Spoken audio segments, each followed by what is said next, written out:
Hello guys, hello hello hello. কি অবস্থা জীবনের?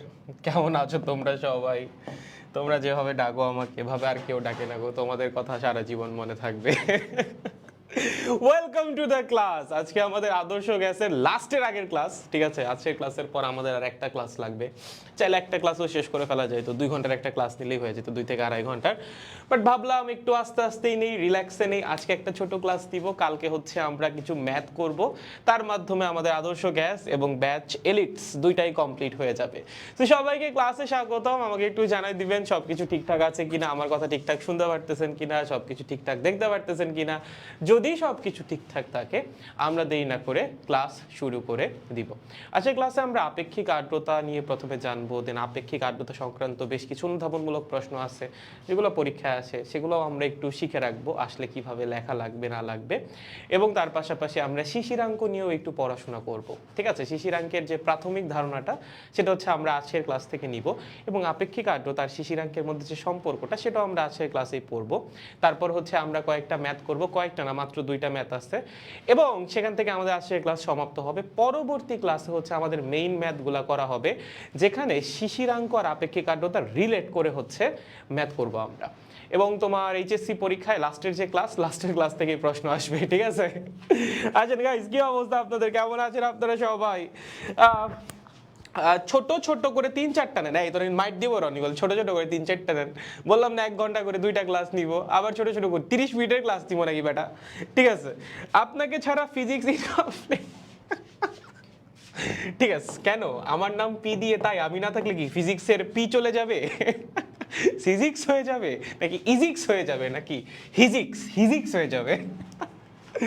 God, 12 minute late. জীবন আসলে একটা বেদনা। 12 মিনিট তোমার কাছে লেট, আমার ঘড়িতে আবার আমি ঠিকই আছি। তো আপনি অ্যাডমিশন টেস্টে কোথায় কোচিং করেছিলেন? অ্যাডমিশন টাইমে উদ্ভাসে কোচিং করছিলাম, উদ্ভাসে। তার পাশাপাশি হচ্ছে আমার বাসায় একজন ভাইয়া ছিলেন, ওনার কাছে হচ্ছে আমি প্রবলেম সলভ করতাম। সপ্তাহে উনি 1 দিন বা 2 দিন আসতো, আমি হচ্ছে আমার মতো প্র্যাকটিস করতাম, যেগুলো আমি পারতাম না ওগুলো হচ্ছে ভাইয়াকে দিয়ে সলভ করাই নিতাম। ওকে, আর 2 ক্লাস পর মিস করব না, কারণ আমি সেকেন্ড পেপারে আছি। ওকে, ঠিক আছে। উদ্ভাসের ইঞ্জিনিয়ারিং ব্যাচের স্লাইড দেখলাম, সব দেখি আপনার পড়ানো। কি দাদা, উদ্ভাসের ইঞ্জিনিয়ারিং ব্যাচের স্লাইড দেখলাম, সব দেখি আপনার পড়ানো? আরে ভাই রে ভাই, ঠিক আছে, ধন্যবাদ। গাইস চলো আমরা হচ্ছে ক্লাস শুরু করে দিব। হ্যাঁ, আমি সাউন্ড একবার চেক করি, সাউন্ড বোধহয় ঠিকঠাক আছে।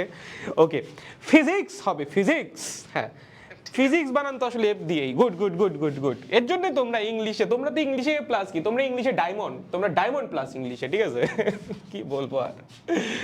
মাই গড, আসো গাইস, লেটস গো, চলো। শেষের শুরু, আমরা শেষের দিকে চলে আসছি। আজকের পড়া খুব সহজ, জাস্ট ঠান্ডা মাথায় আমার কথা শোনা লাগবে। দেখো আজকে কোনো কঠিন সূত্র নাই, বাট তুমি যদি মাথা ঠান্ডা করে না শুনো, যা পড়াবো এটাও তুমি বুঝবা না, ঠিক আছে? এখানে পোলাপান অনেক কনফিউজড হয়। জীবনে দেখবা তুমি যদি ফিজিক্স ফার্স্ট পেপারে কোনো একটা টপিক নিয়ে সবচেয়ে বেশি কনফিউজ থাকো, সেটা হবে আপেক্ষিক আর্দ্রতা এবং শিশিরাঙ্ক, এই দুইটা। এরকম কনফিউজ তুমি অন্য কোনো কিছু নিয়েই হবে না, অ্যাটলিস্ট ফিজিক্স ফার্স্ট পেপারের না। সো মাথা ঠান্ডা করে শোনা লাগবে, নাহলে কিন্তু মাথার মধ্যে চক্কর দিবে। আসেন, প্রথমে আমরা একটু জানবো হচ্ছে পরম আর্দ্রতা এবং আপেক্ষিক আর্দ্রতা। মাঝে মধ্যে এটাও আছে, কোন বছর যেন এই প্রশ্ন আসছিল, পরম আর্দ্রতা আর আপেক্ষিক আর্দ্রতার মধ্যে কোনটা বেটার, ঠিক আছে? সো আপনার সংজ্ঞা জানা থাকা লাগবে, নাহলে কিন্তু তুলনাই করতে পারবেন না। পরম আর্দ্রতা কি? বায়ুর প্রতি একক আয়তনে উপস্থিত জলীয় বাষ্পের ভরকে বা জলীয় বাষ্পের পরিমাণকে বলা হয় হচ্ছে ওই স্থানের পরম আর্দ্রতা। ধরো একটা নির্দিষ্ট পরিমাণ জায়গা আছে, বা একটা নির্দিষ্ট জায়গা নিয়ে তুমি অ্যানালাইসিস করতেছো। ধরো এই রুমের ইউনিট ভলিউমের মধ্যে যতটুকু জলীয় বাষ্প উপস্থিত আছে সেটাকে আমরা কি বলবো? এই রুমের পরম আর্দ্রতা। তাহলে পরম আর্দ্রতার একক কি হবে? কেজি পার মিটার কিউব হইতে পারে। পরম আর্দ্রতা হচ্ছে অনেকটা ডেনসিটির মতো।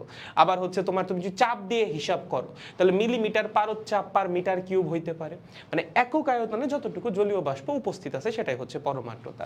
আর আপেক্ষিক আর্দ্রতা জিনিসটা কি? আপেক্ষিক আর্দ্রতা হচ্ছে বায়ুতে একটা নির্দিষ্ট তাপমাত্রায় কতটুকু জলীয় বাষ্প উপস্থিত আছে ডিভাইডেড বাই ওই স্থানের জলীয় বাষ্প ধারণ ক্ষমতা। বুঝলাম না ভাইয়া? দেখো আমরা কি বলছিলাম, প্রত্যেকটা স্থানের একটা নির্দিষ্ট জলীয় বাষ্প ধারণ ক্ষমতা আছে। সে চাইলেও ওর চেয়ে বেশি পরিমাণ জলীয় বাষ্প ধরে রাখতে পারে না, যদি না তুমি টেম্পারেচার চেঞ্জ করো। টেম্পারেচার বৃদ্ধি করলে ধারণ ক্ষমতা বৃদ্ধি পায়, টেম্পারেচার হ্রাস করলে ধারণ ক্ষমতা হ্রাস পায়। একটা নির্দিষ্ট তাপমাত্রায় প্রত্যেকটা স্থানের একটা নির্দিষ্ট ধারণ ক্ষমতা আছে। সো ধরো এই হচ্ছে একটা স্থান, একটা নির্দিষ্ট তাপমাত্রায় লেখেন, তাপমাত্রা কিন্তু নির্দিষ্ট হওয়া লাগবে। টেম্পারেচার চেঞ্জ করলে কিন্তু ধারণ ক্ষমতা চেঞ্জ হয়। আবারও বলতেছি, ঠিক আছে, একটা নির্দিষ্ট টেম্পারেচারে একটা নির্দিষ্ট স্থানের কতগুলো নির্দিষ্ট খালি দেখবা, নির্দিষ্ট স্থানের একটা নির্দিষ্ট ধারণ ক্ষমতা আছে। কি আছে? একটা নির্দিষ্ট ধারণ ক্ষমতা আছে। ঠিক আছে, ধারণ ক্ষমতা আছে, বুঝেছো? এবং এই যে ধারণ ক্ষমতা, এটা কিন্তু চেঞ্জ হইতে পারে কিসের উপর ডিপেন্ড করে? টেম্পারেচার বা ভলিউমের উপর ডিপেন্ড করে। যদি বাতাসের ভলিউম বাড়ে তখন হচ্ছে তার ধারণ ক্ষমতা বাড়ে, যদি ভলিউম কমে বা বায়ুমণ্ডল শ্রিঙ্ক করে তখন হচ্ছে ধারণ ক্ষমতা কমে আসে। বা একটা নির্দিষ্ট টেম্পারেচারে একটা সার্টেন ভলিউমের জলীয় বাষ্পের ধারণ ক্ষমতা কি নির্দিষ্ট। ধরো সেই জলীয় বাষ্পের ধারণ ক্ষমতা হচ্ছে এক্স, কত? এক্স, বা এটাকে অনেক সময় ক্যাপিটাল এফ দ্বারা প্রকাশ করা হয়, কি ক্যাপিটাল এফ। ওকে, এখন এই রুমের মধ্যে ধরো এক্স পরিমাণ জলীয় বাষ্প আছে। কতটুকু জলীয় বাষ্প আছে? এক্স পরিমাণ জলীয় বাষ্প আছে। তার মানে এই টেম্পারেচারে রুমে সর্বোচ্চ জলীয় বাষ্প থাকতে পারে হচ্ছে এফ পরিমাণ। রুমে জলীয় বাষ্প আছে কতটুকু? এক্স পরিমাণ।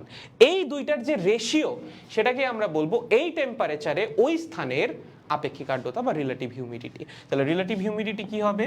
রিলেটিভ হিউমিডিটি হচ্ছে যতটুকু আছে ডিভাইডেড বাই ম্যাক্সিমাম যতটুকু থাকতে পারে মাল্টিপ্লাইড বাই 100%। ওকে, আরেকটা বার, রিলেটিভ হিউমিডিটি কি? যতটুকু আছে ডিভাইডেড বাই ম্যাক্সিমাম যতটুকু থাকতে পারে মাল্টিপ্লাইড বাই 100%। এখন এই জিনিসটাকেই না বিভিন্নভাবে প্রকাশ করা হয়। ধরো এই যে এফ, যেটা এফকে তুমি বলতে পারো এই তাপমাত্রায় সম্পৃক্ত বাষ্পচাপ। বুঝলাম না ভাই, আসো একটু বিস্তারিত আলোচনা করি। হ্যাঁ, এখানে এইগুলো আমরা পরে আসতেছি, আগে একটু বিস্তারিত আলোচনা করি, একটু জীবনটা একটু সহজ করে নিয়ে আসো। ধরো এই হচ্ছে রুম, ঠিক আছে, বুঝো এই রুমের কি বললাম? একটা নির্দিষ্ট ধারণ ক্ষমতা আছে একটা নির্দিষ্ট টেম্পারেচারে। ধরো ধারণ ক্ষমতা হচ্ছে 40 মিলিমিটার পারদচাপের সমান। তার মানে এই রুম ম্যাক্সিমাম যতটুকু জলীয় বাষ্প ধরতে পারে বা যতটুকু জলীয় বাষ্পকে ভাসিয়ে রাখতে পারে, তার চাপ হচ্ছে 40 মিলিমিটার পারদচাপের সমান। ওকে, এখন ধরো রুমের মধ্যে জলীয় বাষ্প উপস্থিত আছে x is equals to 15 millimetre পারদচাপের সমান। তোমাকে জিজ্ঞাসা করবে আপেক্ষিক আর্দ্রতা কত। এখন দেখো আপেক্ষিক আর্দ্রতা সমান কি? আপেক্ষিক আর্দ্রতা হচ্ছে রুমে যতটুকু জলীয় বাষ্প আছে ডিভাইডেড বাই ম্যাক্সিমাম যতটুকু ধরে রাখতে পারে মাল্টিপ্লাইড বাই 100%। সহজ একদম। সো এখান থেকে হচ্ছে আমরা রিলেটিভ হিউমিডিটি পেয়ে যাব। এখন অনেক ক্ষেত্রে তোমাকে এভাবে ধারণ ক্ষমতা দিয়ে দিবে না। ধারণ ক্ষমতা না দিয়ে তোমাকে কি বলবে? বলবে 25 ডিগ্রি সেলসিয়াস তাপমাত্রায়, 25 ডিগ্রি সেলসিয়াস তাপমাত্রা বা টেম্পারেচারে, ধরো টেম্পারেচারে কোনো একটা স্থানের সম্পৃক্ত বাষ্পচাপ, কি কোনো একটা স্থানের সম্পৃক্ত বাষ্পচাপ, ওকে, কত? সম্পৃক্ত বাষ্পচাপ হচ্ছে 40 মিলিমিটার, 400 লিখছি, 40 লেখো, 40 মিলিমিটার পারদচাপের সমান। ওকে, এবং এটাও লিখে দিবে ওই তাপমাত্রায় ওই স্থানে, ওই তাপমাত্রায়, বাংলাগুলোর সাথে পরিচিত হওয়া লাগবে কিন্তু, এর জন্য কিন্তু লিখতেছি, নাহলে কিন্তু লিখতাম না, ঠিক আছে? লাগবে দেখে কিন্তু লিখতেছি, ল্যাক কষ্ট করে হলেও ল্যাক। ওই তাপমাত্রায় ওই স্থানে জলীয় বাষ্প আছে কতটুকু? স্থানে জলীয় বাষ্প আছে, জলীয় বাষ্প আছে কতটুকু বলো তো? লেট সাপোজ আছে হচ্ছে 25 মিলিমিটার পারদচাপের সমান। তোমাকে প্রশ্ন করবে রিলেটিভ হিউমিডিটি কত।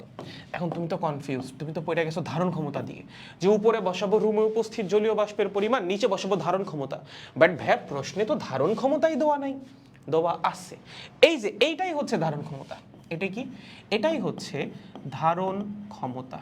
কি বললেন ভাই? হ্যাঁ, সম্পৃক্ত বাষ্পচাপ কোনো একটা নির্দিষ্ট তাপমাত্রায় সম্পৃক্ত বাষ্পচাপ এবং ওই তাপমাত্রায় ধারণ ক্ষমতা সমান। লেখো কি বলেছি, ইম্পর্টেন্ট পয়েন্ট। কোনো একটা নির্দিষ্ট তাপমাত্রায় সম্পৃক্ত বাষ্পচাপ, কোনো একটা নির্দিষ্ট তাপমাত্রায় সম্পৃক্ত বাষ্পচাপ এবং ধারণ ক্ষমতা সমান। ঠিক আছে, বাষ্পচাপ এবং ধারণ ক্ষমতা কি সমান। বুঝছো?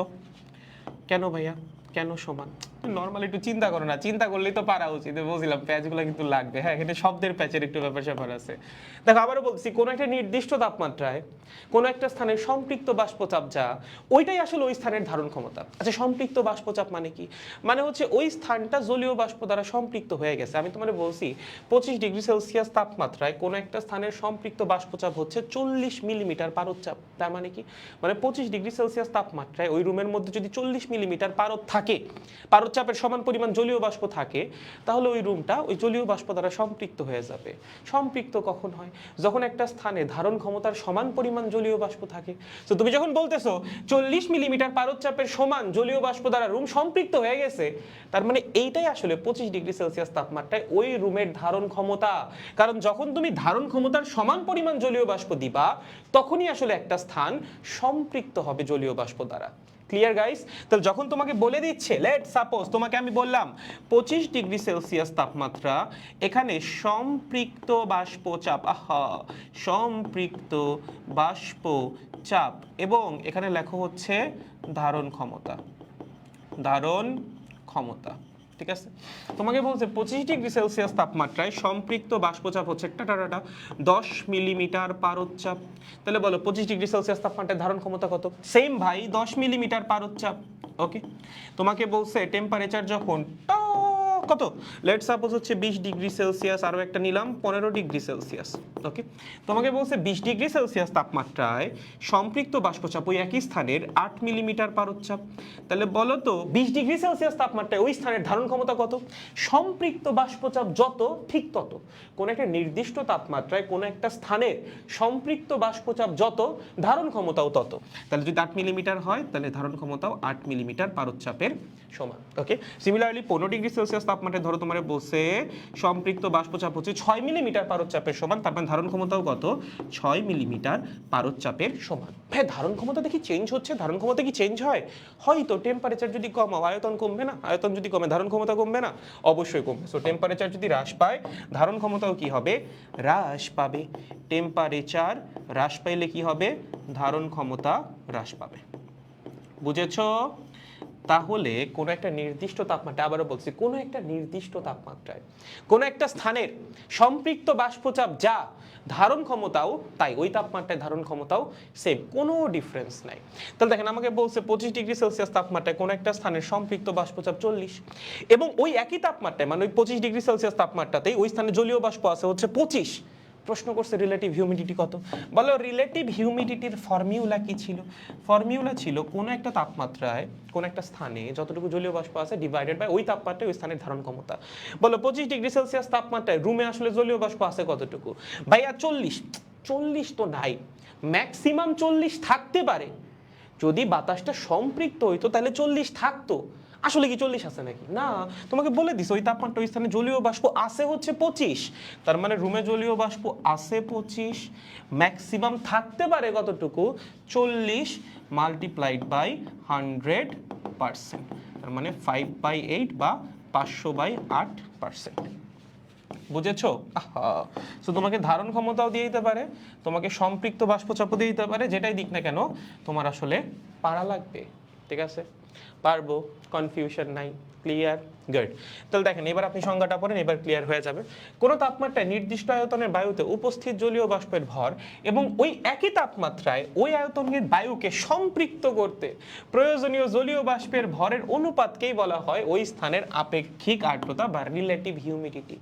তার মানে কোনো একটা নির্দিষ্ট তাপমাত্রায় কোনো স্থানে যতটুকু জলীয় বাষ্প উপস্থিত আছে ডিভাইডেড বাই ওই স্থানকে ওই স্থানকে জলীয় বাষ্প দ্বারা সম্পৃক্ত করতে যতটুকু বাষ্প লাগতো, এই দুইটার যে রেশিও সেটাকে আমরা বলছি রিলেটিভ হিউমিডিটি। আরেকটা বার, কোনো একটা নির্দিষ্ট তাপমাত্রায় কোনো একটা স্থানে যতটুকু জলীয় বাষ্প আছে ডিভাইডেড বাই ওই একই তাপমাত্রায় ওই স্থানকে সম্পৃক্ত করতে যতটুকু জলীয় বাষ্প লাগতো, এই দুইটার যে রেশিও সেটাকে আমরা বলতেছি হচ্ছে রিলেটিভ হিউমিডিটি। ওকে, ক্লিয়ার? গুড। এখন এই রিলেটিভ হিউমিডিটি থেকে আমরা কি কি ইনফরমেশন পাই? অনেক রকম ইনফরমেশন রিলেটিভ হিউমিডিটি থেকে পাওয়া যায়, এবং ওয়েদারের ব্যাপারে প্রেডিক্ট করার জন্য বা ওয়েদারের ব্যাপারে ইনসাইট পাওয়ার জন্য পরম আর্দ্রতার চেয়ে কিন্তু আপেক্ষিক আর্দ্রতা বেটার। ওকে, এটা একটু লিখে রাখো, এটা একবার আসছিল অনুধাবনমূলকে। কেন বেটার একটু পরে বুঝতে পারবা। ওয়েদারের ইনসাইট পাওয়ার জন্য, ওয়েদারের ইনসাইট বা ওয়েদারের ব্যাপারে জানার জন্য পাওয়ার জন্য পরম আর্দ্রতার চেয়ে আপেক্ষিক আর্দ্রতা বেটার। বেটার দেখো, পরম আর্দ্রতার চেয়ে আপেক্ষিক আর্দ্রতা বেটার। ওকে, আর্দ্রতার চেয়ে আপেক্ষিক আর্দ্রতা কি? বেটার। ঠিক আছে, আপেক্ষিক আর্দ্রতা বেটার। প্রশ্ন হচ্ছে কেন বেটার? কারণ এখান থেকে বেশি ইনফরমেশন পাওয়া যায়। তুমি পরম আর্দ্রতা থেকে টেকনিক্যালি কোনো ইনফরমেশনই পাবা না, জাস্ট জানতে পারবা কোন একটা স্থানে কতটুকু জলীয় বাষ্প আছে। এর দিয়ে আমার কাজ কি? আমি তোমাকে বললাম এই রুমের মধ্যে 10 মিলিমিটার পারদচাপের সমান জলীয় বাষ্প আছে, এর দিয়ে তুমি কি বলতে পারবা? সাধারণ মানুষ তো জানেই না, তাই না, জলীয় বাষ্পের আসলে কাজটা কি। সো পরম আর্দ্রতা থেকে আমরা আসলে তেমন কোনো ইনফরমেশনই পাই না। বাট আপেক্ষিক আর্দ্রতা যেটা বা রিলেটিভ হিউমিডিটি যেটা, কোনো একটা স্থানের আপেক্ষিক আর্দ্রতা যদি আমাদের জানা থাকে, সেখান থেকে ওই স্থানের ওয়েদারের ব্যাপারে অনেক কিছুই প্রেডিক্ট করে ফেলা সম্ভব। কিভাবে সেটা আমরা একটু দেখব। ধরো কোনো একটা স্থান জলীয় বাষ্প দ্বারা সম্পৃক্ত। কি বললাম? লেট সাপোজ কোনো একটা স্থান জলীয় বাষ্প দ্বারা সম্পৃক্ত। যদি একটা স্থান জলীয় বাষ্প দ্বারা সম্পৃক্ত হয়, তাহলে সেখানে রিলেটিভ হিউমিডিটি হবে 100%। কত? 100%। কেন ভাইয়া? খেয়াল করে দেখো, রিলেটিভ হিউমিডিটির সংজ্ঞা কি ছিল? সংজ্ঞা ছিল হচ্ছে কোনো একটা নির্দিষ্ট স্থানে উপস্থিত জলীয় বাষ্প ডিভাইডেড বাই ওই স্থানের ধারণ ক্ষমতা বা সম্পৃক্ত বাষ্পচাপ। এখন তুমি বলতেছো এই স্থানটা জলীয় বাষ্প দ্বারা সম্পৃক্ত, তার মানে কি এই স্থানের ক্যাপাসিটি ধরো এফ, এই স্থানটা ম্যাক্সিমাম এফ মিলিমিটার পারদচাপের সমান বাষ্প ধরে রাখতে পারে। ধরো এই স্থানে কোনো একটা নির্দিষ্ট তাপমাত্রায় উপস্থিত আছে হচ্ছে এক্স মিলিমিটার জলীয় বাষ্প। যখন রুমটা জলীয় বাষ্প দ্বারা সম্পৃক্ত, তার মানে কি ক্যাপাসিটির সমান পরিমাণ জলীয় বাষ্প উপস্থিত আছে। তার মানে এক্স এর মান কার সমান হয়ে গেছে? এফ এর সমান হয়ে গেছে। তাহলে রিলেটিভ হিউমিডিটি কত হবে? X by F multiplied by 100%, মানে হচ্ছে 100%। ঠিক আছে, সহজ। আর যদি কোনো একটা স্থান জলীয় বাষ্প দ্বারা অসম্পৃক্ত হয়, কি বললাম, ধর একটা নির্দিষ্ট তাপমাত্রায় কোনো একটা স্থান জলীয় বাষ্প দ্বারা অসম্পৃক্ত, সেক্ষেত্রে অবশ্যই রিলেটিভ হিউমিডিটি হবে লেস দ্যান 100%। ওকে, কি লেস দ্যান 100%? কেন?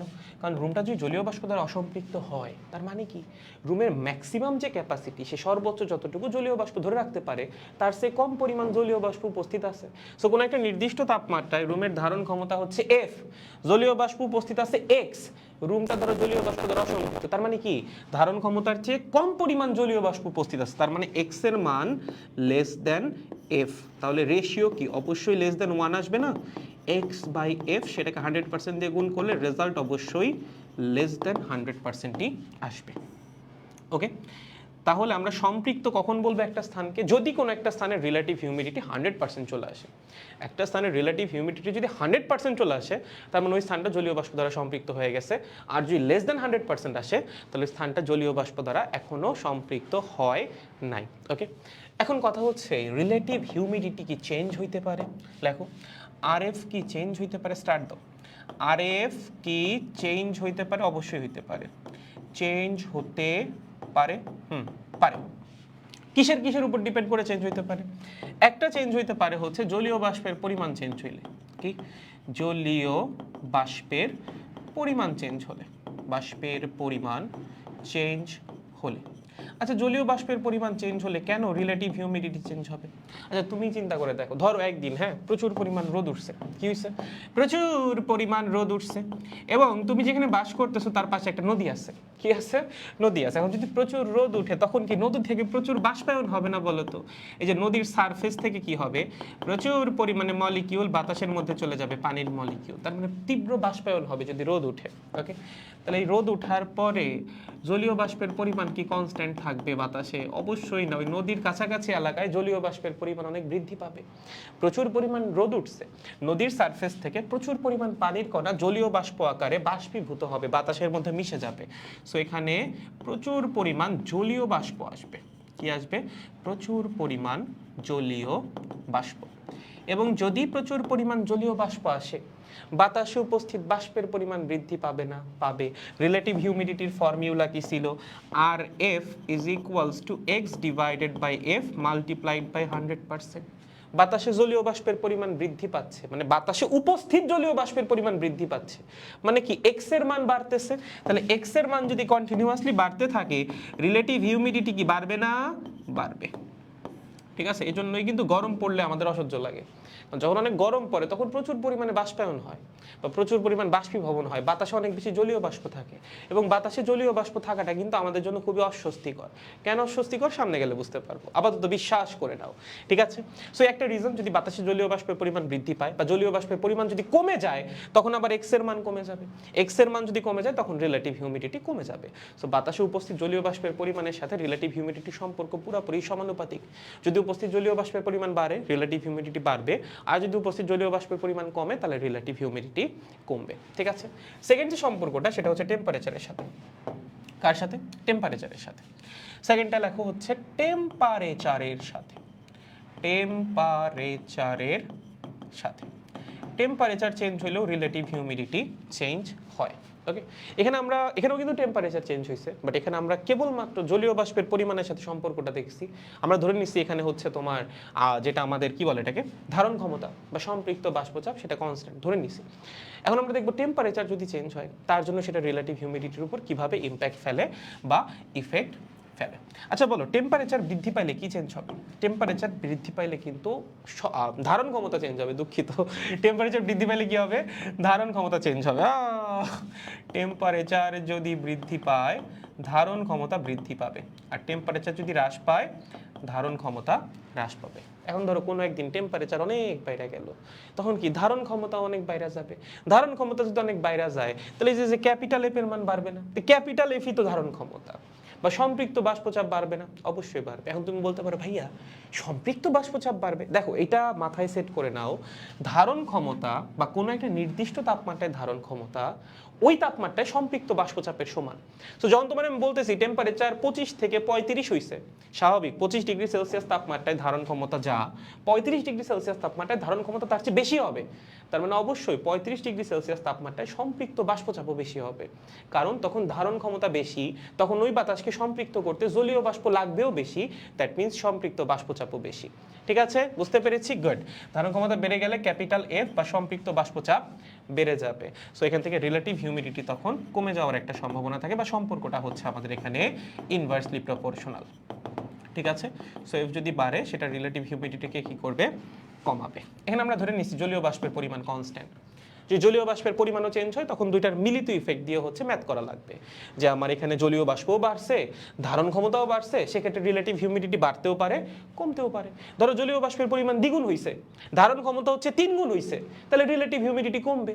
আবার ধরো জলীয় বাষ্পের পরিমাণ 3 গুণ হয়েছে, রিলেটিভ হিউমিডিটি দ্বিগুণ হয়েছে, ধারণ ক্ষমতা দ্বিগুণ হয়েছে, তাহলে রিলেটিভ হিউমিডিটি আবার বাড়বে। ঠিক আছে, আরেকবার বলি, ধরো ধারণ ক্ষমতা কনস্ট্যান্ট, শুধুমাত্র জলীয় বাষ্পের পরিমাণ বাড়তেছে, রিলেটিভ হিউমিডিটি বাড়বে। জলীয় বাষ্পের পরিমাণ কনস্ট্যান্ট, শুধুমাত্র ধারণ ক্ষমতা বাড়তেছে, রিলেটিভ হিউমিডিটি কমবে। এখন ধরো দুইটাই চেঞ্জ হচ্ছে, জলীয় বাষ্পের পরিমাণও চেঞ্জ হচ্ছে, ধারণ ক্ষমতাও চেঞ্জ হচ্ছে। ধরো জলীয় বাষ্পের পরিমাণ ডাবল হইলো, ধারণ ক্ষমতাও ডাবল হইলো, রিলেটিভ হিউমিডিটি চেঞ্জই হবে না। এক্স এর মানও ডাবল হইছে, এফ এর মানও ডাবল হইছে, রেশিও তো সেমই থাকবে। এখন ধরো জলীয় বাষ্পের পরিমাণ হইলো 3 গুণ এবং ধারণ ক্ষমতা হইলো দ্বিগুণ, সেক্ষেত্রে এক্স এর মান হইছে 3 গুণ, এফ এর মান হইছে দ্বিগুণ, রিলেটিভ হিউমিডিটি 1.5 গুণ হয়ে যাবে।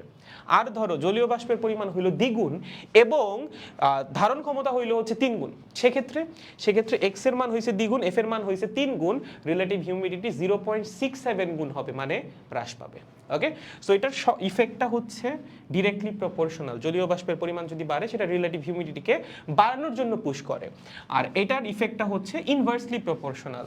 যদি ধারণ ক্ষমতা বাড়ে সেক্ষেত্রে সেটা রিলেটিভ হিউমিডিটিকে কমানোর জন্য পুশ করে। তার মানে রিলেটিভ হিউমিডিটি কিন্তু কোনো কনস্ট্যান্ট কিছু না, এটা কিন্তু চেঞ্জ হইতেই পারে, যে কোনো মুহূর্তেই চেঞ্জ হইতে পারে। এবং টেম্পারেচারের সাথে সম্পর্কটা খুব ভালো মতো মাথায় রাখা লাগবে, কারণ এক এক তাপমাত্রায় রিলেটিভ হিউমিডিটি কিন্তু এক এক রকম হবে। সো আমরা যে রিলেটিভ হিউমিডিটি বের করব এটা একটা নির্দিষ্ট তাপমাত্রার জন্য। যদি টেম্পারেচার চেঞ্জ হয়ে যায় তাহলে কিন্তু রিলেটিভ হিউমিডিটি চেঞ্জ হয়ে যাওয়ার একটা বড় সম্ভাবনা থাকবে, যদি না তোমাকে প্রশ্ন উল্লেখ করে দেয় রিলেটিভ হিউমিডিটি চেঞ্জ করা যাবে না। না বলে দিলে কিন্তু রিলেটিভ হিউমিডিটি অবশ্যই চেঞ্জ হবে। ঠিক আছে, মনে থাকবে। তাহলে দেখেন, না বলে দিলে টেম্পারেচার চেঞ্জ করলে রিলেটিভ হিউমিডিটি চেঞ্জ হবে, না বলে দিলে টেম্পারেচার চেঞ্জ করা হলে রিলেটিভ হিউমিডিটি চেঞ্জ হবে। টেম্পারেচার চেঞ্জ করা হলে রিলেটিভ হিউমিডিটি কি হবে? চেঞ্জ হবে। তাহলে এই যে আমরা রিলেটিভ হিউমিডিটি বের করতেছি, এটা কার জন্য? একটা নির্দিষ্ট তাপমাত্রায় রিলেটিভ হিউমিডিটি, ঠিক আছে? সো আমরা আপেক্ষিক আর্দ্রতা বের করতেছি একটা নির্দিষ্ট তাপমাত্রায়। আমরা আপেক্ষিক আর্দ্রতা বের করি একটা নির্দিষ্ট তাপমাত্রায়। আমরা আপেক্ষিক আর্দ্রতা বের করি কিসে? একটা নির্দিষ্ট টেম্পারেচারে। বের করি একটা নির্দিষ্ট টেম্পারেচারে। আরে একটা নির্দিষ্ট টেম্পারেচারে। বুঝেছো? সহজ একদম, মনে থাকবে, ভুল যেন না হয়। ভুল হলে কিন্তু জীবন বেদনা, ঠিক আছে? জীবনকে বেদনার হাত থেকে রক্ষা করতে হবে, ভুল করা যাবে না কিন্তু বাচ্চারা। পারবো, এতটুকু নিয়ে কোনো কনফিউশন আছে নাই। এখন কথা হচ্ছে এই যে ভাই রিলেটিভ হিউমিডিটি পড়বো এত কষ্ট করে, এখান থেকে আসলে কি ইনফরমেশন পাবো? অলরেডি কিন্তু আমরা অনেক কিছু জেনে ফেলছি রিলেটিভ হিউমিডিটির ব্যাপারে। দেখো রিলেটিভ হিউমিডিটি থেকে কি কি টাইপের ইনফরমেশন পাওয়া সম্ভব। এটা কি আসলো? এটা কেন? এলিটস কই? এবার ঠিক আছে না? হ্যাঁ এবার ঠিক আছে। ওকে, দেখো রিলেটিভ হিউমিডিটি থেকে আমরা কি কি ইনফরমেশন পাই। ধরো আমি তোমাকে বললাম কোন একটা স্থানের রিলেটিভ হিউমিডিটি 20%। এটার ব্যাপারে তুমি আসলে কি জানতে পারবা? একটা স্থানের রিলেটিভ হিউমিডিটি 20%, তার মানে হচ্ছে ওই স্থান যতটুকু জলীয় বাষ্প ধরে রাখতে পারে তার মাত্র 20% জলীয় বাষ্প ওই স্থানে উপস্থিত আছে। সহজ কথা, একটা স্থানের ক্যাপাসিটি যদি 100 হয় সেখানে জলীয় বাষ্প আছে হচ্ছে 20 একক পরিমাণ। ধরো বললাম রিলেটিভ হিউমিডিটি 40%, তার মানে ক্যাপাসিটি যদি 100 হয় জলীয় বাষ্প আছে 40 একক পরিমাণ। তার ক্যাপাসিটির 40% জলীয় বাষ্প ওই স্থানের মধ্যে উপস্থিত আছে। ওকে, সো রিলেটিভ হিউমিডিটি 20% মানে কি? মানে হচ্ছে ওই স্থানের, এবং আবারও বলছি এটা কিন্তু একটা নির্দিষ্ট তাপমাত্রায়। ধরো এটা 25 ডিগ্রি সেলসিয়াসের জন্য, 30 ডিগ্রি সেলসিয়াসে গেলে কিন্তু রিলেটিভ হিউমিডিটি এটা নাও থাকতে পারে।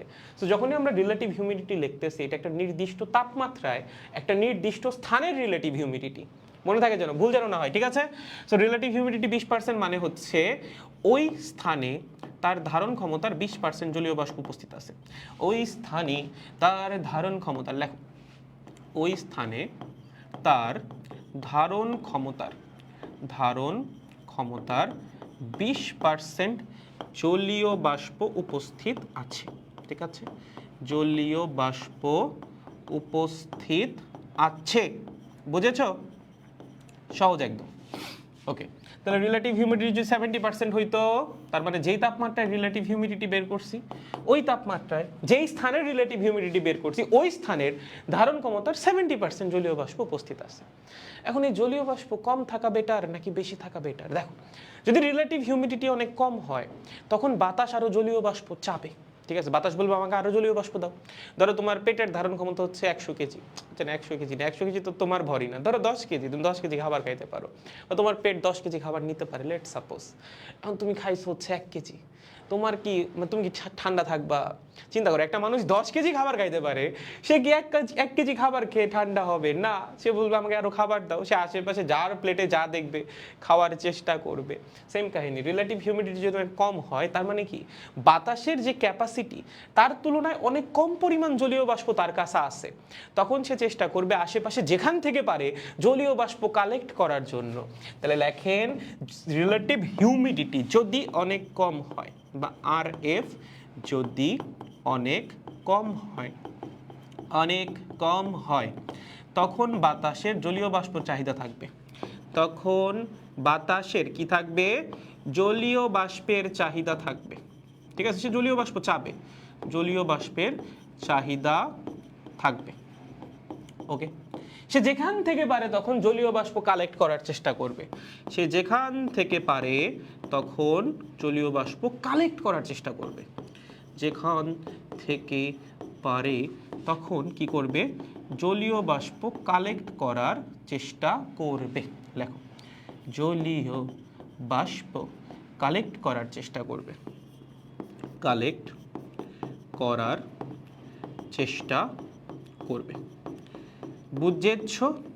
একদম সহজ।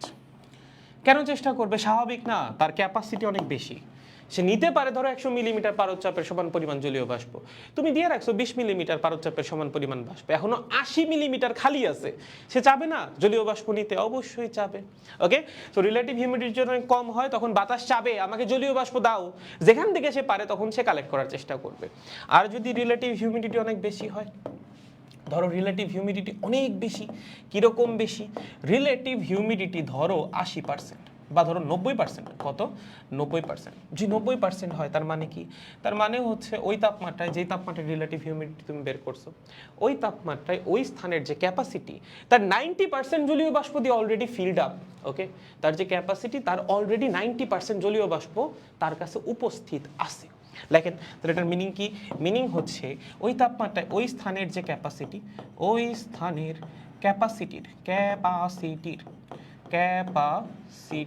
এর 90% জলীয় বাষ্প অলরেডি আছে। 90% জলীয় বাষ্প অলরেডি ওখানে আছে, অলরেডি ওখানে আছে। ঠিক আছে, তাহলে চিন্তা করো তোমার খাওয়ার ক্যাপাসিটি হচ্ছে ওই যে 10 কেজি, ঠিক আছে, 10 কেজি খাবার তুমি খাইতে পারো, 9 কেজি তোমারে খাওয়াই দিলাম, লাস্টে তোমার কে খাইতে ইচ্ছা করবে, যখন তুমি 1 কেজি খাইছো তখন তুমি বলবে ভাইয়া আরো 1 প্লেট ভাত আনেন, বা আরো 2-3 প্লেট ভাত আনেন, আরো 2-3 বোল মাংস আনেন, হ্যাঁ ভাই আরো 2-3 গ্লাস বোরহানি দেন। এখন তুমি ধরো 9 কেজি খেয়ে ফেলাইছো, এখন আমি তোমার জন্য একদম মনে করো গরম গরম খাসির রেজালা নিয়ে আসলাম, 2 গ্লাস বোরহানি নিয়ে আসলাম, সাথে একটু জর্দা, লাস্টে আবার হচ্ছে 4-5টা রসগোল্লা, তোমার কি তখন খাইতে ইচ্ছা করবে? কে যেন বলছে ইচ্ছা করবে, ভাই ওকে ক্লাস থেকে বের করো তো। যাই হোক, যদি এই পরিমাণ ফিল্ড আপ হয়ে থাকে তোমার পেট, তখন আসলে তোমার আর খাইতে ইচ্ছা হবে না। সেম কাহিনী বাতাসের ক্ষেত্রে, তার যে ক্যাপাসিটি তার 90% অলরেডি ফিল্ড আপ, সে যতটুকু ধরতে পারে জলীয় বাষ্প তার 90% অলরেডি তার কাছে আছে, তখন কি তার জলীয় বাষ্পের চাহিদা থাকবে? সে কি বলবে আমাকে আরো জলীয় বাষ্প দাও? না, তখন তো তার আর চাহিদা থাকবে না, তখন সে জলীয় বাষ্প রিসিভ করতে চাবে না। সো মাথায় রাখা লাগবে, যখন রিলেটিভ হিউমিডিটি অনেক কম তখন বাতাস পারলে জোর করে জলীয় বাষ্প নেয়, আর যখন রিলেটিভ হিউমিডিটি অনেক বেশি তখন তুমি বাতাসকে জলীয় বাষ্প দিতে চাইলেও বাতাস জলীয় বাষ্প নিতে চায় না। ঠিক আছে, সো রিলেটিভ হিউমিডিটি যখন অনেক বেশি তখন ওর কাছে অলরেডি অনেক জলীয় বাষ্প আছে, এই অবস্থায় বাতাস জলীয় বাষ্প রিসিভ করতেই চায় না, এই অবস্থায় বাতাস জলীয় বাষ্প রিসিভ করতে চায় না, বাতাস বা বায়ু জলীয় বাষ্প রিসিভ করতে চায় না। ঠিক আছে, জলীয় বাষ্প রিসিভ বা নিতে চায় না, রিসিভ করতে চায় না। বুঝেছ? একদম সহজ। Clear guys? তার মানে আমরা জলীয় বাষ্প দিতে চাবো, বাট বাতাস আসলে নিতে যাবে না যখন রিলেটিভ হিউমিডিটি অনেক বেশি থাকবে। ওকে, ঠিক আছে। আর রিলেটিভ হিউমিডিটি যদি মডারেট রেঞ্জের মধ্যে থাকে, ধরো 40 থেকে 60%, এটা হচ্ছে মডারেট রেঞ্জ। যদি রিলেটিভ হিউমিডিটি মডারেট রেঞ্জে থাকে তখন হচ্ছে জলীয় বাষ্পকে দিলে বাতাস নিবে বা যদি সে নিবে, আর না দিলে খুব বেশি প্যারা সে দিবে না। ঠিক আছে, যদি মডারেট রেঞ্জে থাকে মানে হচ্ছে ধরো রিলেটিভ হিউমিডিটি 40% থেকে শুরু করে এইদিকে 60% বা 70% এই রেঞ্জের মধ্যে যদি থাকে তখন সে এক্সট্রা কোনো প্রেশার নেয় না আর কি। তুমি যদি জলীয় বাষ্প নেওয়ার ব্যবস্থা করে দাও তখন সে জলীয় বাষ্প নিবে, আর যদি জলীয় বাষ্প না দিতে চাও তখন আসলে সে জোর করে জলীয় বাষ্প নিবে না। ঠিক আছে, সো খুব বেশি নিতে চায় না, খুব বেশি নিতে চায় না, মডারেটলি নিতে চায়। ঠিক আছে, নিতে চায় না, মডারেট অ্যামাউন্টে নিতে চায়। ঠিক আছে, মানে একদম ভাঙ্গে চুরে নিতে চায় না, যেমন প্রথমে 10% বা 20% যদি হয় তো ভাঙ্গে চুরে নিতে চাবে, পারলে সব জায়গা থেকে জলীয় বাষ্প নিবে। বাট যদি ধরো 50%, 55%, 60% হয় তখন একদম ভাঙ্গে চুরে নিবে না, যদি নেওয়ার মতো অবস্থা থাকে তাহলে নিবে, নেওয়ার মতো অবস্থা না থাকলে জোরাজুরি করবে না। ঠিক আছে, তাহলে মডারেট অ্যামাউন্টে রিসিভ করে, অ্যামাউন্টে রিসিভ করে। ওকে, রিসিভ করে, কি রিসিভ করে? জলীয় বাষ্প। বুঝছো কি? জলীয় বাষ্প। বুঝেছো? তার মানে রিলেটিভ হিউমিডিটি থেকে আমরা তো একটা কথা বলে দিতে পারবো যে ওই স্থানটা জলীয় বাষ্প কি নিতে চায় নাকি নিতে চায় না। ধর একটা স্থানে গেছো, ধর কক্সবাজারে গেছো, যা দেখলা কক্সবাজারের রিলেটিভ হিউমিডিটি 80%, তোমাকে যদি কেউ জিজ্ঞাসা করে আচ্ছা কক্সবাজারের যে বাতাস ও কি জলীয় বাষ্প নিতে চাবে, তুমি কি বলবা? নিতে চাবে। রিলেটিভ হিউমিডিটি 80% ভাই, জলীয় বাষ্প নিতে চাবে না। তুমি ধরো গেছো শ্রীমঙ্গলে, যা দেখছো রিলেটিভ হিউমিডিটি 20%, তোমার জিজ্ঞাসা করছে আচ্ছা শ্রীমঙ্গলের বাতাস কি জলীয় বাষ্প নিতে চাবে, তখন যদি বলো নিতে চাইবে না, তাহলে তো তোমার দিয়ে আরেকবার চ্যাপ্টার 10 পড়ানো উচিত, পারলে আরেকবার ক্লাস 10-এ তোমার ভর্তি করা উচিত। যাই হোক, শুনো, রিলেটিভ হিউমিডিটি যদি অনেক কম হয় বাতাস জোর করে জলীয় বাষ্প নিতে চায়, যদি অনেক বেশি হয় তখন বাতাস জলীয় বাষ্প নিতেই চায় না, আর যদি মডারেট রেঞ্জের মধ্যে থাকে তাহলে সে মডারেটলি জলীয় বাষ্প রিসিভ করে, অনেক বেশিও না আবার অনেক কমও না। ক্লিয়ার? ওকে, এবার দেখেন বিভিন্ন ওয়েদারে এই রিলেটিভ হিউমিডিটি কিভাবে চেঞ্জ হয় এবং স্থান ভেদেও রিলেটিভ হিউমিডিটি চেঞ্জ হয়। যেমন ধরো প্রথম যে এক্সাম্পলটা সেটা হচ্ছে কক্সবাজার। ঠিক আছে, কক্সবাজার বা যে কোনো নদীর আশেপাশের এলাকা বা সমুদ্র তীরবর্তী এলাকা, সেই এলাকাগুলায় রিলেটিভ হিউমিডিটি হয় অনেক বেশি। রিলেটিভ হিউমিডিটি কি হয়? অনেক বেশি হয়। কেন রিলেটিভ হিউমিডিটি অনেক বেশি হয়? আচ্ছা, সমুদ্রের এলাকায় কি প্রচুর পরিমাণ রোদ ওঠে না, এবং সমুদ্রের কতটা জায়গা জুড়ে পানি, মানে পানির যে সারফেস থেকেই তো বাষ্পায়নটা হয়। সেই বিশাল পরিমাণ রোদ ওঠার জন্য সারফেস থেকে প্রচুর পরিমাণে কি হয়? বাষ্পায়ন হয়। তার মানে কি বাতাসে জলীয় বাষ্পের পরিমাণ অলরেডি অনেক বেশি। বাতাসে যদি প্রচুর পরিমাণ জলীয় বাষ্প থাকে, রিলেটিভ হিউমিডিটি তো বেশি হবেই। সো কক্সবাজারে বাতাসে প্রচুর পরিমাণ জলীয় বাষ্প। বাতাসে কি? বাতাসে প্রচুর পরিমাণ জলীয় বাষ্প। প্রচুর পরিমাণ জলীয় বাষ্প, এর জন্য হচ্ছে রিলেটিভ হিউমিডিটি অনেক বেশি। বুঝেছো? Clear guys? মনে থাকবে যে কোনো সমুদ্র তীরবর্তী এলাকাতেই সেম কাহিনী হবে, রিলেটিভ হিউমিডিটি অনেক বেশি হবে। দেন আসো বর্ষাকাল। হ্যাঁ, এটাও আসে কি? বর্ষাকাল। বলো, বর্ষাকালে রিলেটিভ হিউমিডিটি বেশি হবে নাকি কম হবে? ভাইয়া কম হবে, বর্ষাকালে তো রোদই ওঠে না। ভাইয়া বর্ষাকালে রোদ উঠা লাগবে কেন? বর্ষাকালে সারাদিন হয় বৃষ্টি, সো বাতাস ভরাই তো পানি, ঠিক আছে? সো বর্ষাকালেও বাতাসে প্রচুর পরিমাণ জলীয় বাষ্প। সারাদিন বৃষ্টি হচ্ছে ভাই, বাতাসের মধ্যে তো পানিই আছে। সো বর্ষাকালে কি? বাতাসে প্রচুর পরিমাণ জলীয় বাষ্প। বাতাসে প্রচুর পরিমাণ জলীয় বাষ্প। ওকে, যেহেতু প্রচুর পরিমাণ জলীয় বাষ্প, তাহলে রিলেটিভ হিউমিডিটি কি হবে? রিলেটিভ হিউমিডিটি অবশ্যই অনেক বেশি হবে। তার মানে আরএফ এর মান হবে অনেক বেশি। আরএফ অনেক বেশি। Clear guys? সহজ একদম, মনে থাকবে। তাহলে বর্ষাকালেও রিলেটিভ হিউমিডিটি বেশি, সমুদ্র তীরবর্তী যে কোনো এলাকাতেও রিলেটিভ হিউমিডিটি বেশি। শীতকালে রিলেটিভ হিউমিডিটি হয়ে যায় একদম কম। লেখো, শীতকালে কি হয়? শীতকালে রিলেটিভ হিউমিডিটি একদম কম। লেখো লেখো লেখো, শীতকালে রিলেটিভ হিউমিডিটি একদম কমে যাবে। একদম কমে যাবে। কেন?